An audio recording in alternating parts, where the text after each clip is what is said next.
कक्षा 12वीं की विज्ञान वर्ग के लिए पाठ हमारा स्टार्ट होता है छठवां। कौन सा पाठ है? छठवां, मतलब छठा पाठ है। तो अध्याय से वो बता रहा है विद्युत चुंबकीय प्रेरण। विद्युत चुंबकीय और विद्युत चुंबकीय प्रेरण नाम तो हमने विद्युत के बारे में काफी सुना है और चुंबक के बारे में भी पढ़ा है। और अब उसके बारे में दोनों की प्रेरणा क्या क्या ली जाती है। शुरुआत करेंगे, जीरो से लगाकर एंडिंग तक जाएंगे और आपको लगे रहना हमारे साथ में। शुरुआत करोगे विद्युत चुंबकीय या चुंबकीय क्षेत्र रेखाएं किसे कहते हैं? हेडिंग है विद्युत चुंबक या चुंबकीय रेखाएं, चुंबकीय क्षेत्र रेखाएं किसे कहते हैं? चुंबकीय क्षेत्र रेखाएं किसे कहते हैं? किसे कहते हैं? विद्युत चुंबकीय या चुंबकीय क्षेत्र रेखाएं किसे कहते हैं? तो आप आंसर क्या बताओगे कि ये एक काल्पनिक रेखा होती है। विद्युत रेखा होती है वो भी काल्पनिक रेखा होती है और चुंबकीय क्षेत्र रेखा होती है वो भी एक काल्पनिक रेखा होती है, जो चुंबक के एन सिरे से तो निकलती है और एच सिरे में क्या करती है? प्रवेश करती है तथा इसे चुंबक के एच सिरे में प्रवेश करती है, जिसे विद्युत चुंबकीय क्षेत्र रेखाएं कहते हैं। ये एक काल्पनिक रेखा होती है। काल्पनिक रेखा होती है जो चुंबक के एन सिरे से निकलकर एस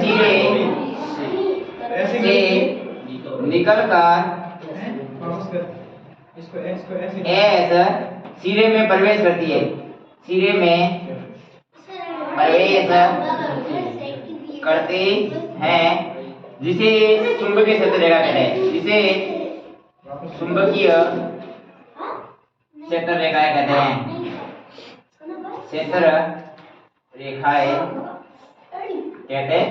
विद्युत चुंबकीय क्षेत्र रेखाएं किसे कहेंगे? तो विद्युत चुंबकीय रेखा थी वो भी काल्पनिक होती है। चुंबकीय क्षेत्र रेखा है वो भी क्या होती है? काल्पनिक रेखा होती है। इसके भी दो सिरे होते हैं, उसके भी दो सिरे होते हैं, एक एन होता है एक एस होता है। तो ये जो चुंबकीय क्षेत्र रेखा होगी वो एन सिरे से तो हमारे पास में निकलेगी और एस सिरे में क्या करेगी? प्रवेश करेगी। जैसे मैंने एक चुंबक ये वाली ले ली, ठीक है, यहाँ वाला एन सिरा है, यहाँ पर हमने एस सिरा लिया। तो चुंबकीय क्षेत्र रेखा है वो यहाँ से तो निकलेगी और एस में क्या करेगी? प्रवेश करेगी। दूसरी बात आपको ध्यान रखना है चुंबकीय क्षेत्र रेखा हमेशा के लिए एक दूसरे को कभी काटती नहीं है। ये काट दी तो आपकी क्या हो जाएगी? गलत हो जाएगी। यहाँ अंदर क्या कर रही है? निकल रही है और इधर वापस क्या कर रही है? प्रवेश कर रही है। एन से निकलेगी और एस में क्या करेगी? प्रवेश करेगी। इसके आगे इस पर खींची गई स्पर्श रेखा चुंबकीय क्षेत्र की क्या बताएगी? दिशा को बताएगी। ये जो स्पर्श रेखा खींची है हमारे चुंबकीय क्षेत्र की दिशा को बताएगी। एन में जा रही है कि एस में जा रही है। तो इन पर खींची गई स्पर्श रेखा, इन पर खींची गई स्पर्श रेखा चुंबकीय क्षेत्र की दिशा बताती है। चुंबकीय क्षेत्र की दिशा बताती है। दिशा बताती। इस पर जो भी हम स्पर्श रेखा खींचेंगे वो हमारे पास में चुंबकीय क्षेत्र रेखा की दिशा बताती है। अब है हमारे पास में चुंबकीय फलक। ये तो छोटी सी परिभाषा है, कभी एक नंबर में पूछे तो आपको टीपना है फटाफट। टीपने में बता दूं होशियार हो पहले का मोटिवेशन देखे।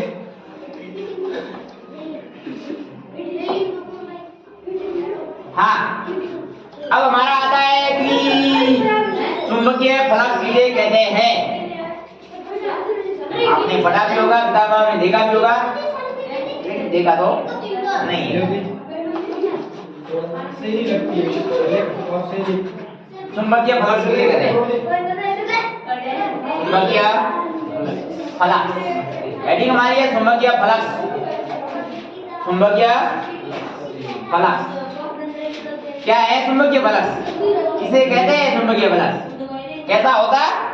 चुंबकीय फलक तो किसी चुंबक के सामने रखे एकांक क्षेत्रफल में से जितनी चुंबकीय क्षेत्र रेखाएं गुजरेगी, जितनी चुंबकीय क्षेत्र रेखाएं, जिसे हम चुंबकीय फलक कहते हैं, किसी चुंबक के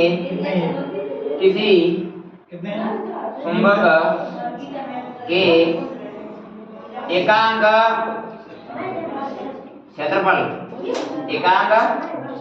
क्षेत्रफल में से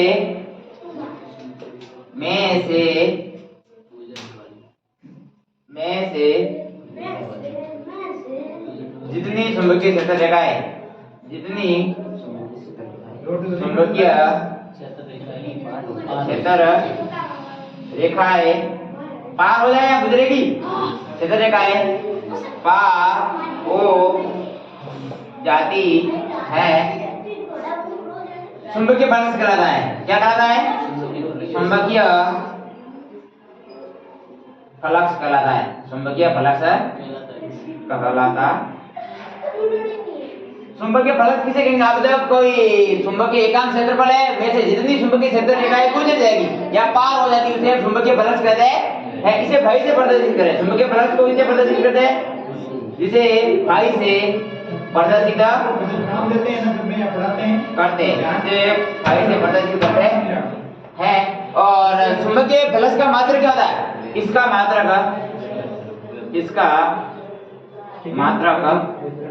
वेबर होता है। वेबर होता है। क्या होता है? चुंबकीय फ्लक्स का मात्रक पूछे तो आप बताओगे वेबर होता है। क्या होता है? वेबर। और पूछे किससे प्रदर्शित कराना? तो फाई से। किसे कहते हैं? तो एकांक क्षेत्रफल में से जितनी चुंबकीय क्षेत्र रेखाएं गुजरेगी उसे हम चुंबकीय फ्लक्स कहते हैं। तो इसका सूत्र क्या हो जाएगा? फाई बराबर बीडी है, बीडी ए। और अगर मैं इसी की विशेषता बता देंगे तो विशेषता के लिए हमें पता है कि हम थीटा बराबर, अगर ये तो बंद प्रश्न के लिए खुला प्रश्न हो तो हम लगा देंगे थीटा के सापेक्ष। तो विशेष स्थिति हम क्या लगा लेना? विशेष यदि थीटा बराबर हमने क्या मान लिया?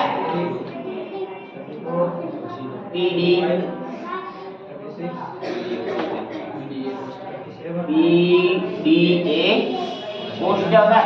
अगर यदि मैं थीटा बराबर क्या मान लेता हूं?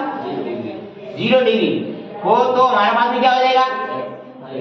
फाई बराबर हो जाएगा पी डी ए कोस 0। और कोस 0 का मान हम जानते हैं। क्या होता है कोस 0 का मान? यहीं में लिख देता हूं, कोस 0 बराबर में 1। तो हमारे पास में ये फाई बराबर क्या आ जाएगा? फाई बराबर हमारे पास में आ जाएगा पी डी ए। क्या आ जाएगा? P D.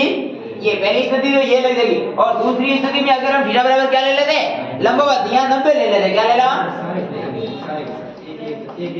लंबवत ले लेते हैं। जैसे मैंने ले लिया, यदि दूसरी स्थिति में ये क्या? यदि थीटा बराबर 90 हो तो बी बराबर फाई बराबर हमारे पास में हो जाएगा बी डी ए कोस 90। और कभी आपने कोस 90 को पढ़ा होगा, कोस 90 को कितना होता है? 0 होता है। तो फाई बराबर हो जाएगा, क्यों 0 हुआ? अगर ये 0 है तो टोटल वाला मल्टीप्लाई करने से हमारे पास में क्या आ जाएगा? 0 आ जाता है। ये हमारे पास में दो स्थितियां भी। फिर चुंबकीय प्रेरण किसे कहते हैं? चुंबकीय प्रेरण किसे कहते हैं? और इसके अनुप्रयोग भी बताएंगे कैसे होते हैं।